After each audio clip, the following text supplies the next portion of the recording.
అప్పుల బాధలు వెంటాడుతున్నాయా? అయితే 6 JVR వారి జాతిరత్నాలు ధరించండి. రాష్ట్రంలో వర్షాలు బీభత్సం సృష్టిస్తున్నాయి. 2 తెలుగు రాష్ట్రాలు కూడా అతలాకుతలం అయిపోతున్నాయి. ముఖ్యంగా తెలంగాణలో సంగారెడ్డి, మెదక్ జిల్లాల్లో పలు చోట్ల భారీ వర్షాలు పడుతున్నాయి. ఎడతెరిపి లేకుండా కురుస్తున్నటువంటి వర్షాలతో లోతట్టు ప్రాంతాలు పూర్తిగా జలమయమయ్యాయి. రోడ్లపైకి భారీగా వర్షపు నీరు వచ్చి చేరింది. పలు చోట్ల వాగులు పొంగి ప్రవహిస్తున్నాయి. రాకపోకలు బంద్ అయిపోయాయి. మెదక్ జిల్లా తూప్రాన్ మండలం ఇస్లాంపూర్లో 17.9 సెంటీమీటర్ల భారీ వర్షం కురిసింది.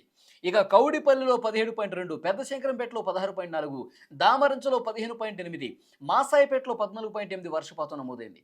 సంగారెడ్డి జిల్లా కంటిలో 17 సెంటీమీటర్ల వర్షపాతం నమోదైంది. కలహేర్ 11.9, కట్పాల్ 10.6, అన్నసాగర్ 10.3 సెంటీమీటర్ల భారీ వర్షపాతం నమోదైంది. ఇక సిద్దిపేట జిల్లాలో గౌరారంలో రికార్డు స్థాయిలో 23.6 సెంటీమీటర్ల వర్షపాతం రిపీట్ ఇక సిద్దిపేటలోని గౌరారంలో రికార్డు స్థాయిలో 23.6 సెంటీమీటర్ల వర్షపాతం నమోదైంది. రాష్ట్రంలో మిగిలిన ప్రాంతాల్లో కూడా ఇదే స్థాయిలో భారీగా వర్షం పడుతోంది.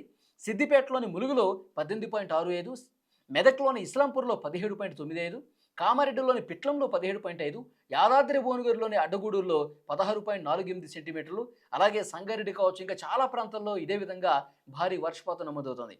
యాదాద్రి భువనగిరి, కామారెడ్డి, నిజామాబాద్ ఈ విధంగా వర్షం పడతానే ఉంది. చాలా చోట్ల కూడా లోతట్టు ప్రాంతాలు జలమయమవుతున్నటువంటి పరిస్థితి ఉంది. ఇక హైదరాబాదులో రాత్రి నుంచి ఈరోజు ఉదయం వరకు ఎడతెరిపి లేకుండా వర్షం పడింది. అక్కడక్కడ తేలికపాటి నుంచి మోస్తరు వర్షం కురిసింది.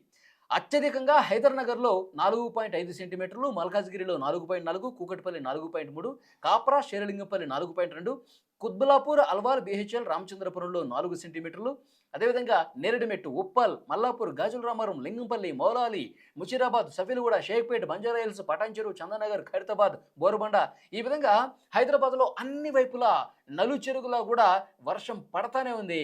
3 సెంటీమీటర్లకు పైగా వర్షపాతం నమోదైన పరిస్థితి ఉంది. ఒకసారి మీరు విజువల్స్లో చూస్తూ ఉన్నారు. ఉమ్మడి మెదక్ జిల్లాలో పరిస్థితి ఎంత దారుణంగా ఉందంటే, అక్కడ ఏడుపాయల వనదుర్గామాత ఆలయం దగ్గర మంజీరా నది ఉప్పొంగి ప్రవహిస్తోంది. పూర్తిగా ఆలయం మునిగిపోయి అమ్మవారి పాదాల చెంత కూడా వాటర్ వచ్చినాయి. అంటే అక్కడ వరద ఉధృతి ఏ విధంగా ఏడుపాయల దగ్గర జలపాతం పొంగి పొర్లుతోందో, అక్కడ మంజీరా నది ఉప్పొంగి ప్రవహించి లోతట్టు ప్రాంతాల వైపు ఏ విధంగా దూసుకుపోతుందో మనం చూడొచ్చు. పూర్తిగా జల దిగ్బంధంలో చిక్కున్నటువంటి వనదుర్గామాత ఆలయాన్ని మీరు స్క్రీన్ మీద చూస్తూ ఉన్నారు.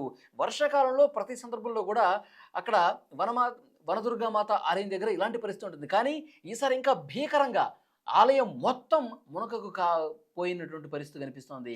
లోపలికి వాటర్ వెళ్ళిపోయి, గర్భగుడి లోపలికి వెళ్ళిపోయి అమ్మవారి పాదాల వరకు కూడా వచ్చినాయంటే పరిస్థితి ఏ విధంగా ఉందో అర్థం చేసుకోవచ్చు. ఇంకా ఎగువ నుంచి వస్తున్నటువంటి ఆ వరదకి మంజీరా నది ఉప్పొంగి ప్రవహించి ఇంకా భీకరంగా ముందుకు రావడంతో మొత్తం మునిగిపోతున్నటువంటి పరిస్థితి కనిపిస్తుంది. అక్కడ ఉన్నటువంటి ఆ రోడ్లు కూడా కొట్టుకుపోతున్నాయి. అటు ఏడుపాయల నుంచి ఆ విధంగా వెళ్ళినటువంటి వరద ఇంకా ముందు ముందు గ్రామాల్లో కూడా పెద్ద ఎత్తున రోడ్లన్నీ కూడా కోసుకుపోతున్న పరిస్థితుంది. పంట పొలాల్లోకి పెద్ద ఎత్తున వాటర్ వెళ్తున్న పరిస్థితుంది. అక్కడ స్థానిక కాలనీల్లో కూడా పెద్ద ఎత్తున వాటర్ వెళ్ళిపోయి జనజీవనం స్తంభించిపోతున్న పరిస్థితుంది. చాలా ప్రాంతాల్లో అక్కడ జనాల్ని సురక్షిత ప్రాంతాలకు, పునరావాస కేంద్రాలకు తరలించినటువంటి పరిస్థితి ఉంది. ఇంకా 2-3 రోజుల పాటు భారీ వర్షపాతం నమోదవుతుందన్న సమాచారం నేపథ్యంలో ఎక్కడికక్కడ వాగులు పొంగి ప్రవహిస్తున్నటువంటి నేపథ్యంలో మరింత జాగ్రత్తగా ఉండాల్సినటువంటి అవసరాన్ని కూడా అధికారులు చెప్తున్నారు.